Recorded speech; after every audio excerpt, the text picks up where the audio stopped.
Hello and welcome to this episode of Pause with Nandini on NRI Affairs. Our guest today is someone I consider principally a poet, though he may disagree, who speaks many languages. Perhaps notably, the language that he speaks most publicly at the moment is the language of filmmaking. Please join me in welcoming Devashish Makhija, a storyteller par excellence, whose newest full-length feature film, Joram, I had the pleasure of watching in Sydney, thanks to NRI Affairs at the Sydney Film Festival.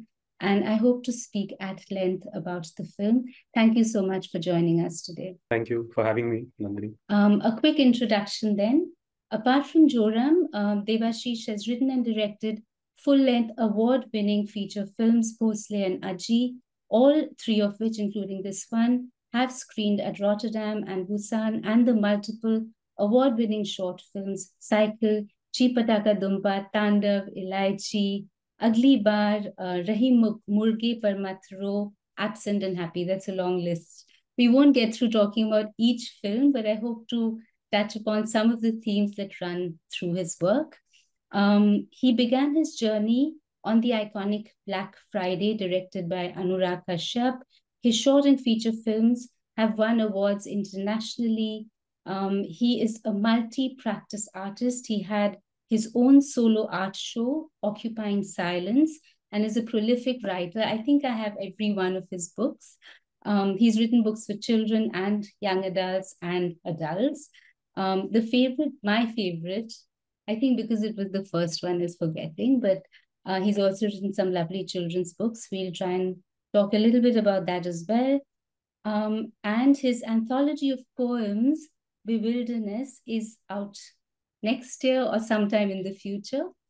Talking now first about Joram, which is so fresh in my mind because that's what I saw most recently. The film spoke about many things, but what struck out for me was this oppressive sense of choicelessness that is thrust upon the powerless, and particularly the indigenous community to which the protagonist belongs. So what I wanted to begin with was that what is it that particularly moves you to tell stories of displacement, of people who've been forcibly marginalized, and people who don't make it to the mainstream? They're not represented enough in our stories. I think, very, very early on in my storytelling journey, this was something that rankled, because I'd read about what the state, and I'm not talking about the current government. We can arrive at that because the current government is probably the most difficult situation we found ourselves since independence. But ever since independence, like even in our textbooks, we were told that dams were the founding, foundation stones of modern India. But in school, I was a part of certain groups that used to do a little social service on Thursdays being our weekly off. And through those Thursdays, over 4 or 5 years, I sort of was exposed to perspectives that the textbooks didn't really account for. And when I started reading about it in newspapers, and this was the age when we had no internet. I think you and I are the same generation, school and college. And the number of people, for example, who were displaced by those dams and lost land that was fertile for thousands of years and then replaced on land that was barren, and they couldn't really sustain themselves anymore. But the dams were not only rerouting the water supply to the cities, but also the electricity that those dams produced were for the consumption of people in the cities and not the people who actually inhabited that land. So it was very confusing that, is this what our country was founded on? Where is this perspective of the people who are not represented, the people who were displaced, the people who had to make way, were not asked to make way, they had to make way. They were told that this land is now the country's and you have to go live on the barren land. So all of this was confusing and I had no clarity or answers. So I didn't study economics in school, but I don't know why I chose economics in college. Maybe to try and understand this a little more. I didn't get my answers. Then I chose to not follow economics once I was out of college, did a little journalism, and just looking for answers sort of brought me to this field. And uh, I I didn't immediately start telling these stories. I worked with Yashraj Films for almost 4 years, and I was making an animation film. I was the associate director on Bunty or Bubbly. So I didn't choose my path. I was just constantly troubled by these questions inside, but I was freewheeling. I was trying to see where I'll end up, that I might start being able to ask these questions, forget finding answers.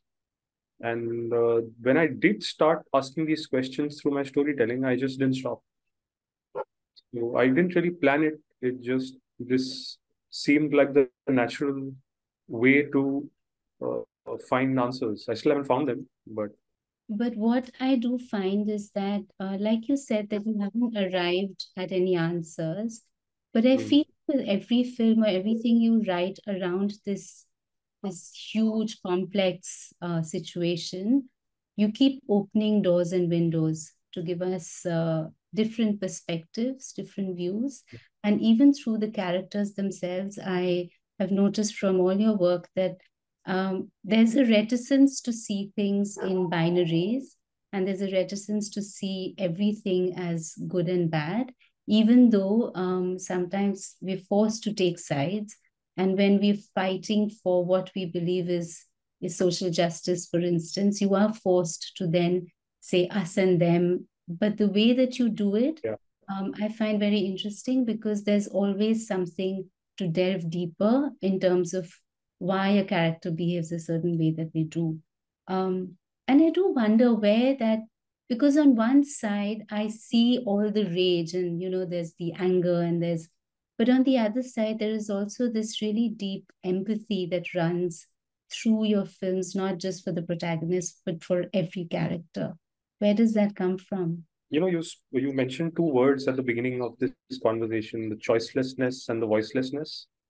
So what appears to be empathy is actually my choicelessness, because when I've chosen to tell stories of people who I don't belong to. So I mean, I'm opening a very complex Pandora's box here. We can get to that later. But in today's times, if a non-Adivasi is telling an Adivasi story, or a non-Dalit is telling a Dalit story, or a non-woman is telling a woman's story, like I did with Ajji, uh, we get put in the dock more often than not about getting the perspective and the gaze and the lens wrong. So when I choose to tell these stories, I'm sort of thrusting a very immense responsibility on myself to sort of sensitize the people who I think are not thinking about these things enough to consider the flip perspective, to consider the Adivasi's perspective.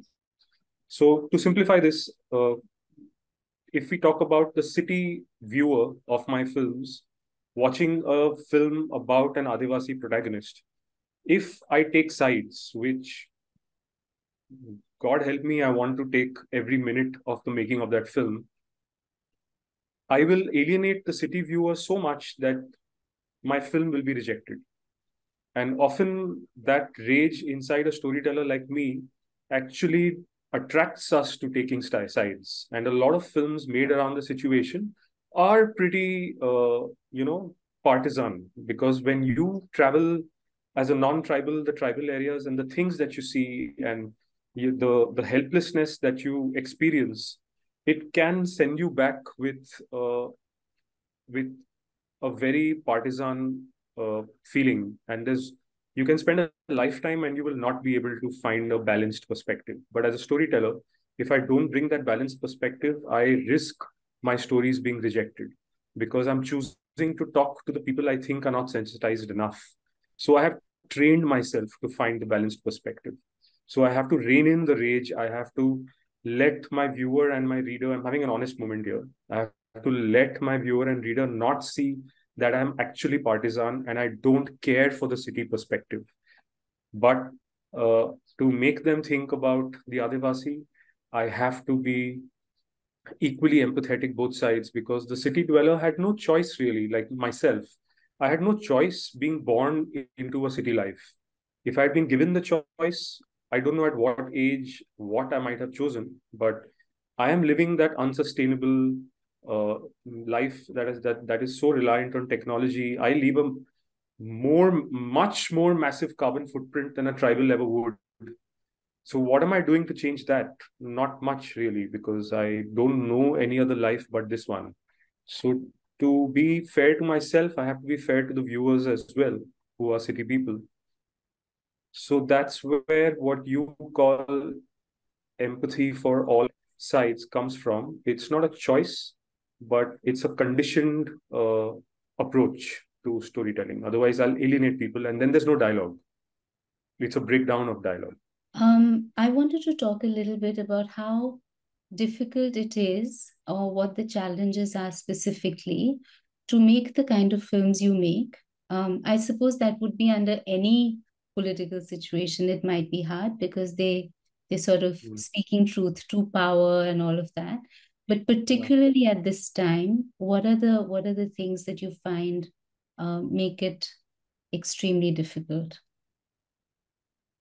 So when I traveled the tribal areas, it was 2010, and the then government was actually pretty vicious and pretty brutal with uh, the tribal, just generally the tribal voices in Orissa, Chhattisgarh, and North Andhra, because the government was so rabid about development at any cost and industrialization and export, because a lot of the bauxite and the uh, iron ore was also used for export. Nobody wanted to hear the counter perspective in the mainstream. And when I'm saying nobody, I'm starting from journalism, because I traveled with a couple of journalists who had embedded themselves around that time. And their reportage that I was seeing firsthand was not being picked up by any newspapers. So making a film is that much harder when that perspective is not there in the journalistic discourse. Because when I come back to Bombay and I tell people, this is what's happening and I want to reflect it in my stories, they're like, what are you talking about? We didn't know this is happening. Maybe you're overreacting. This sounds a little too dramatic. Maybe you're having an emotional reaction. What you're saying is not reflected in the newspapers, on television. So how do we know that this is real, and how do we know it's not fantasy? So I was being almost pushed to consider an avatar kind of fantasy, because in the realistic space, people wouldn't believe that this was happening. But that was the challenges. Could I just interrupt you to give us a little glimpse of what it is that you saw that was so startling for you? If you could just give us maybe one example. Okay, I'll come to that. But I'm just trying to now draw mark out the differences between how it was then and how it is now. So although the situation hasn't changed much, it's probably worse. But when I have these conversations, most people actually say that तो फर्क क्या है, तब भी हो रहा था, अब भी हो रहा है. So every government is equally complicit. What I have noticed, the difference is that this government is such a bully, and is so lethal in its attack, in its very subversive attack on voices that question, that there is a lot of auto censoring that wasn't there until 2014. So until 2014, the people who wanted to say what they wanted to say said what they wanted to say. They didn't run the risk of being murdered.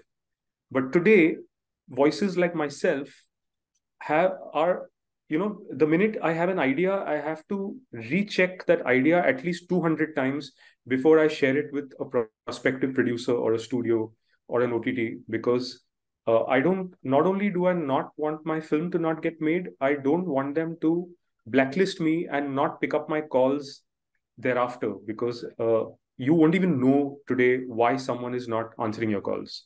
You won't even know why your films are not getting made, because there's so much of auto censoring, because of that atmosphere of fear. So that is the difference between then and now.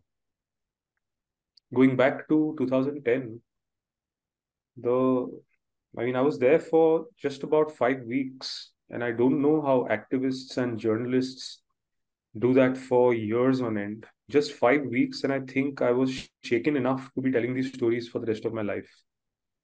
I just experienced too many things in those 5 weeks. I wouldn't know where to begin.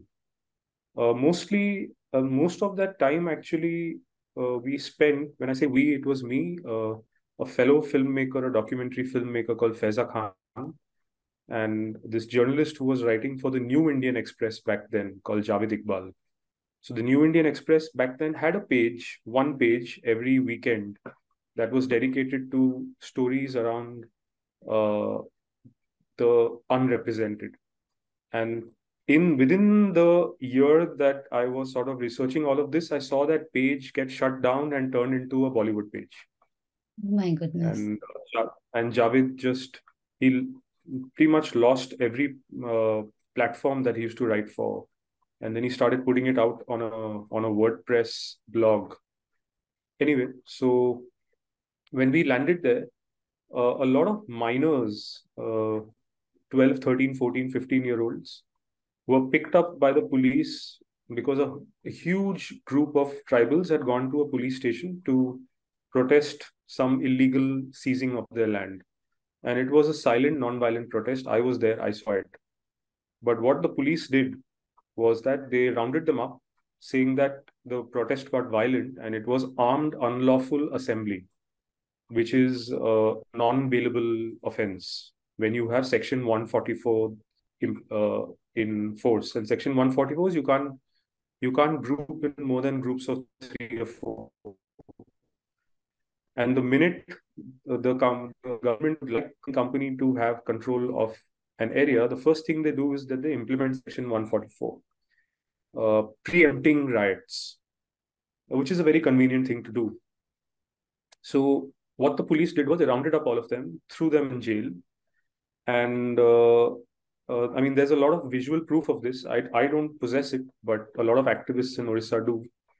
They have, all these police stations have a lot of sandbags outside because they're very afraid of being attacked. So say there were 60 or 70 people in the group, the tribal group, and there were about 20 cops at the police station. All the cops had guns, but all the tribals were carrying their bows and arrows, which is symbolic. It's part of their official uh, dress. If they go to meet a government officer, they carry the bow and arrow. So they called that armed unlawful assembly. Number one. Number two, they arrested all of them, saying that they attacked the police. And when we actually landed on the scene of the apparent crime, so all those sandbags had these arrows thrust into them, and not a single policeman had a scratch. Now, an Adivasi carrying a bow and arrow has very good aim. So if they had fired, one policeman at least would have died. Three, they've opened fire, the police opened fire on the group, and a lot of, I think around 15 or 20 tribals got shot. And all the bullet wounds were on the back. So clearly they were not facing the police, they were trying to leave. Four, in the group were a lot of minors, like I said, and they were all housed in adult jails. And when they get housed in jails, they are sent to the big city. So in our case, we were in the rural areas of Orissa, Koraput and Malkangiri, and these kids were housed in jails in Bhubaneswar. So we were working with the Praja lawyers over there to find a way to get the kids out of the adult jails and at least housed in juvenile detention centers so that the case could begin that, these are kids, you can't hold them beyond a point. But the system refused to acknowledge that they were minors because there was no, number five, no ID proof. So now the Adivasi often doesn't even have voters' ID cards because no one took the trouble of traveling into the interiors to tell them that you now belong to a country called India and we achieved independence 70 years ago. So you're entitled to something called a voters' ID card. So in the absence of ID proof, the court very conveniently said that until you prove that they're minors, we're going to hold them because they attacked cops. So we went into interiors where the Indira Gandhi National Open University had years ago started these primary schools, and they are deep inside, forested area. Now, all these primary schools used to have teachers who didn't get paid for many years because of corruption in the system. So these schools have also fallen to ruin, and most of them had turned into CRPF camps, because when you're sending the CRPF deep into the interiors, you don't have government infrastructure to give them a place to reside. So you just find the schools and you tell them, just go take over that school, it's yours, it's your camp. So we couldn't even find records to prove that these kids indeed went to these schools, their names are lodged there, and this is their date of birth, and therefore this is their age. So by the time I left, we didn't manage to prove that those kids were kids. So in my preface to my book, Unga, I have actually written this little uh, small little story about that minor who we couldn't prove that he was a minor, and we couldn't get him out of jail, and it took me years to actually come back and write that book. So by the time I've written the book, that boy is still in jail, and he's probably turned 18 and turned adult, and he'll probably never leave jail. So there's a lot of things. I mean, this is just such a complex, and it's also because they house them in cities. Adivasis in, say, for example, in Orissa has almost 250 tribal dialects, just Orissa.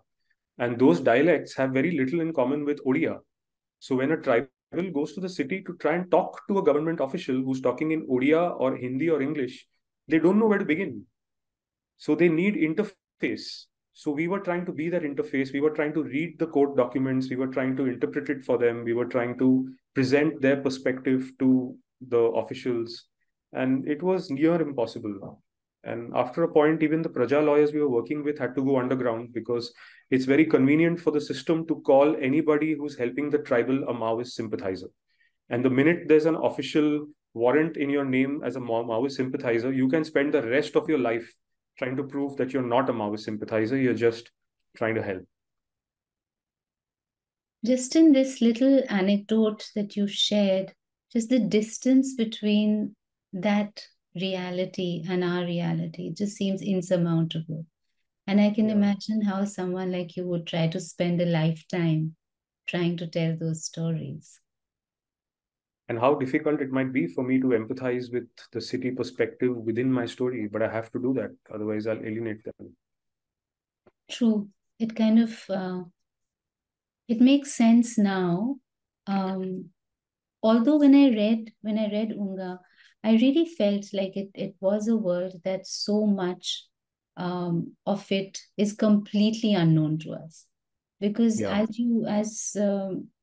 might have seen that there's just so much stereotyping, and there's just such a superficial understanding of any of those realities, that one is, of course, I don't know how many people actually would be interested to know beyond their lives. And two, it's not been told in the ways that it should be told, which you're doing. Which is every story I try and, I mean, not just like you said, empathize with multiple perspectives, but try and find a tone and a genre for the story that is accessible. Because if I let my rage lead me, my films and my stories would be unreadable and unwatchable for those who don't already agree with me. And what's the point of talking in an echo chamber? The point is to really expand beyond the echo chamber. And Unga, I think, was just such a readable book as well. It is such a readable book as well. Apart from all the messages, and it's just such a good story to read. And that's where you maybe like the way you've positioned it as young adult.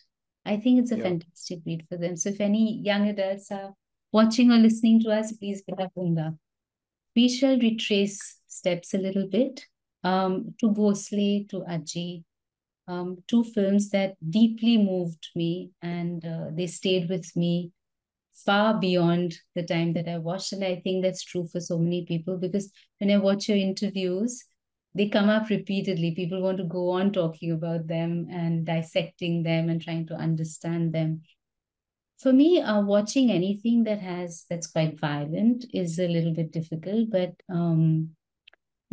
having said that, in these films, it just obviously it makes sense for it to be there. But this whole thing of the violation of the self and then retributive justice, And then this whole systemic imbalance of power, that there's so many, it's gender and it's age and it's political, standing, and it's social capital. And then you talk about migrant and local and nature and resources. So there are always these imbalances that kind of run through all your stories. What is the effect you hope bringing all of this to the surface will have on your audiences? Difficult question to answer, but if I'm honest again, like I said, when I'm trying to figure out how to tell my story and who will back it, like if it's a book, who will publish it and why will they publish it? If it's a film, who will put money in it and why will they put money in it? I concern myself mostly with those questions when I decide what I'm making and what the tone of what I'm making is going to be. So once I'm on the field making it, I honestly don't think about what the audience will take away because I don't know what my audience is. Like while making Ajji, it's it was it's near impossible for anyone to preempt, presume, or try and gauge who is going to watch Ajji. Same with Bhonsle, because even Bhonsle got made in 2018, 2017, it released in 2020, won a national award in 2021. You don't know, you can't plan these things. They're all my films are 7, 8, 9 year journeys. So I honestly don't think about the audience. I think about how do I get my film made. So when I said earlier, I might sound like I'm contradicting myself. When I said earlier that I need to be empathetic to all perspectives and have a balanced sort of politic, I'm talking about doing that just to raise support to make my film or to get the book out.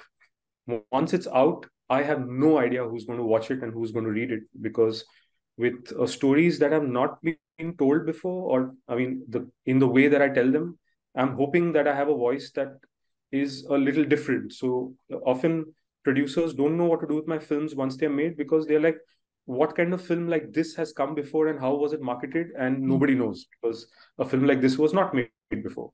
So it's impossible really then for me to think that maybe we'll do this and the audience will take this away. I'm doing this. I mean, I've gotten this far where I'm on the field and I'm being enabled to make it.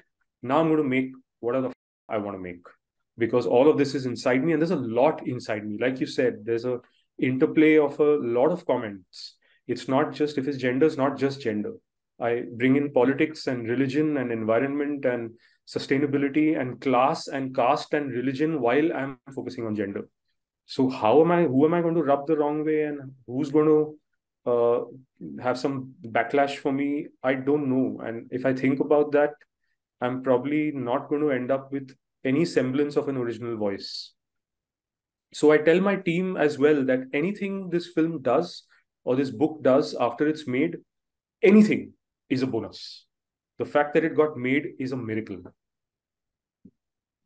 Even though there is all of this, the violence and all of that, and these are very strong stories and they're really hard hitting, there is so much beauty in your films, undeniably.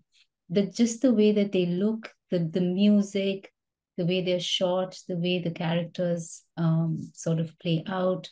Talk to me a little bit about the music, because in all of your films, there's something about the music that is just like it's like its own character. It's like it got its own little stardom in the film. How does the music work? What do you think about when you're thinking of the music?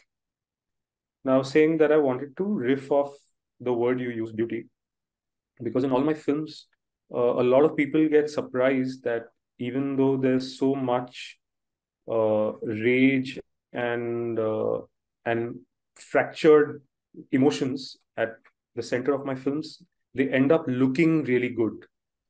Now, I mean, I have a lot of stories that I don't think I'll end up telling in this lifetime. I have like 16 ready film scripts. I don't think I'll make all 16 before I die. I have over 40 stories that can easily become novels. I don't think I'll be able to write all of them before I die. So much of my life is spent fighting the battles to get these made, to get to the point where I'm going to make them.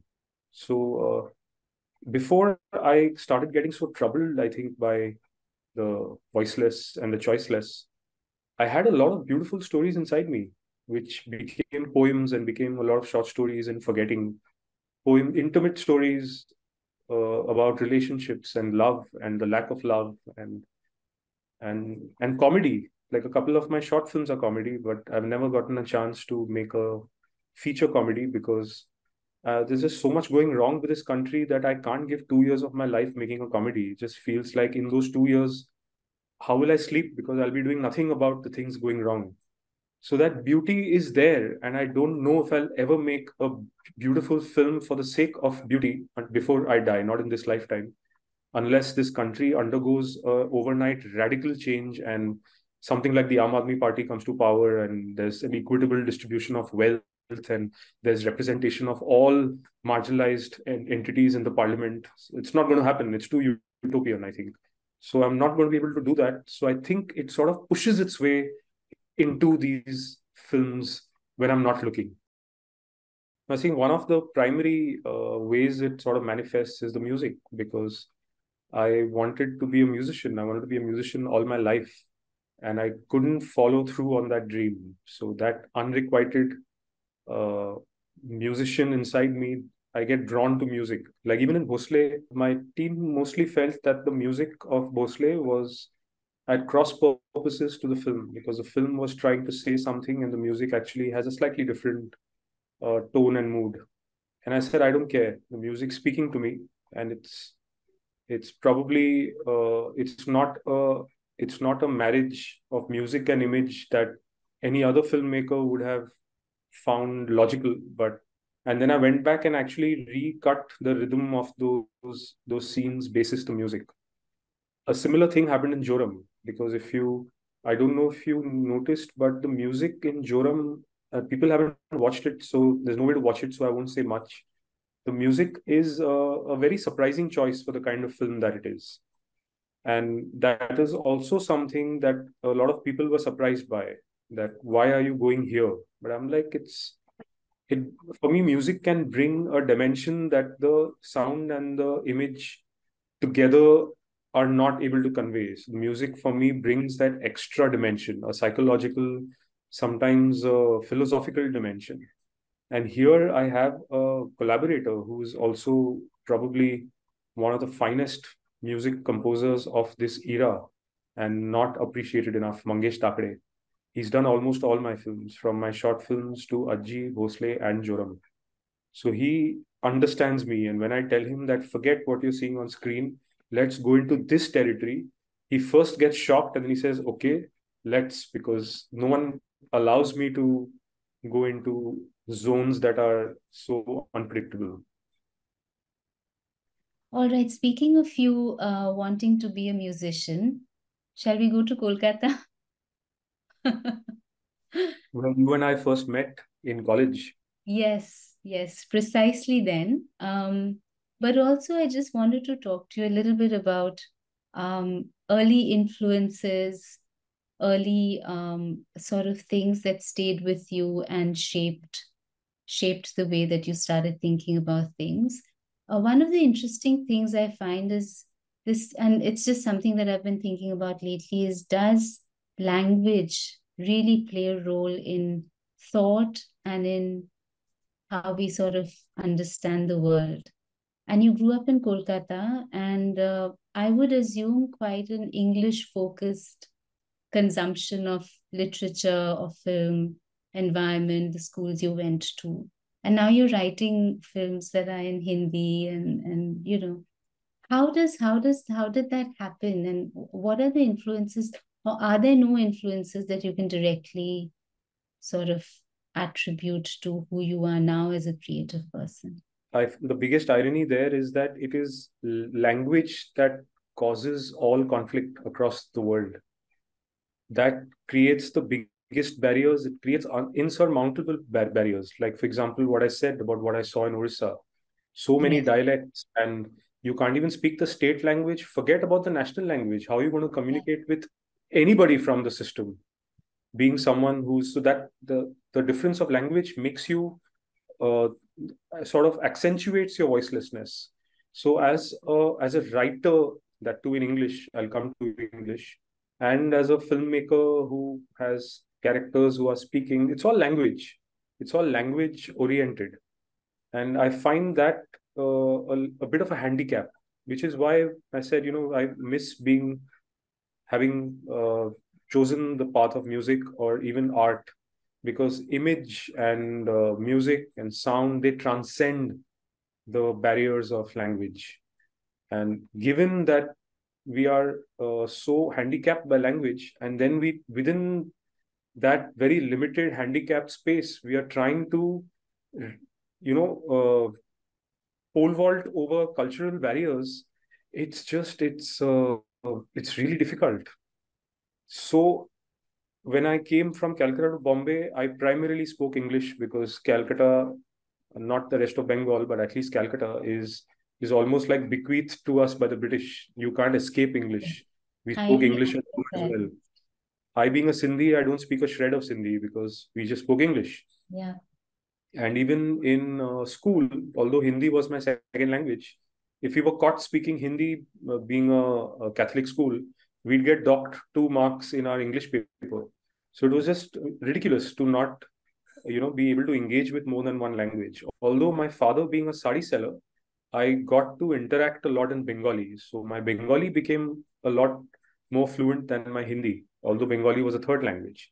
But when I came to Bombay, the other very ironic thing that happens in the Bombay industry, not probably in the regional industries, is that if you pick up any Hollywood film and you scar the credits, or you pick up any European film or any film from anywhere in the world for that matter, you will never find a separate dialogue credit for dialogues.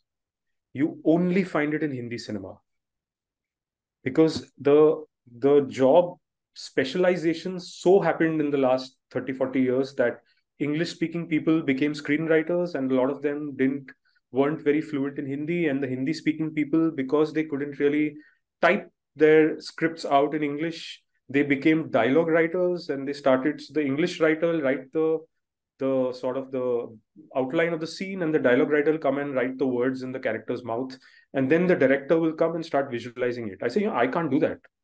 If those words haven't come out of me, I don't know how to visualize it. So I spent a few years here, and it helped that I worked with Anurag the minute I came here, because back then he was one of our leading dialogue writers, and I was around that culture and a lot of Hindi being spoken for a couple of years. And I sat down and I retaught myself Hindi. I said, if I have to make films here, I am going to write my screenplay and I'm going to write my own dialogue. So I inhabit 3 languages when I'm trying to make my films. But when I started making my films, I realized I'm not interested in the people who speak the languages I speak. I'm interested in the voiceless. And they speak languages that I can't speak. Therefore, they're going unrepresented in the mainstream. So Ajji, for example, was not meant to be a Hindi film. It was meant to be a Marathi film. Every element in that film is Marathi, but because I am not Marathi, I couldn't find Marathi producers. I found Hindi producers. So the same thing happened with Bhonsle, which is actually about the conflict of language. It's about the migrants not speaking Marathi and being made to pay the price for it. Because when I came to Bombay and I was researching Black Friday, that was the time when the Maharashtra Navnirman Sena and the Shiv Sena were uh, pretty rabid about not having immigrants come and eat into their share of the economy. So when I was researching Black Friday, the Maharashtra police, uh, under instructions probably from the Shiv Sena and the MNS, wouldn't answer your questions in Hindi if you asked them in Hindi. And even signboards across the city, across the state, were being repainted into Marathi, because suddenly Bombay had become Mumbai a few years before that. So I was made to feel like the outsider. And although the constitution says that as a citizen, you can reside in any part of the country. So all of these things sort of made me less and less interested in the language of the mainstream, and more interested in the languages of the people who are going unrepresented in the mainstream. So when I'm making a film, like I said, with Ajji and Bhonsle, I couldn't find Marathi producers, although they're Marathi films. The titles are so Marathi that to date, people talk to me and say, saw your Marathi film, Ajji. I'm like, okay, I'm glad you feel it's a Marathi film, but it's a Hindi film. And that uh, irony brings me to often to this place of regret at having chosen filmmaking and writing books as my medium of expression, because it's very limiting. And so Calcutta had very little to do with it, because given that I'm a Sindhi and I was born in Calcutta to parents who came from what is now Pakistan during the partition, and and Sindhis don't really have a state, not like we should have a state, but I struggle with my roots. I don't know where I belong. So in Bengal, and when my films weren't being made in Bombay for almost a decade, I went back to Bengal because I have stories. My first few stories, a lot of them in Forgetting, are stories from my experiences of Calcutta, my life in Calcutta, my what I feel about Calcutta. But a lot of the producers in Calcutta, ironically, they're all Marwari, but they will only put their money on a Bengali director because they don't believe that a non-Bengali director will have the pulse of the Bengali audience, and they're not wrong. Because if every Bengali director can sing a Rabindra Sangeet and I can't, then I clearly don't have a finger on the pulse of the Bengali audience. So neither am I allowed to make a Bengali film, neither am I allowed to make a Marathi film. I don't know how to make a Sindhi film because there's no Sindhi audience to make a Sindhi film for. Then who am I making films for, and what should that language be? And so I'm constantly grappling with these questions.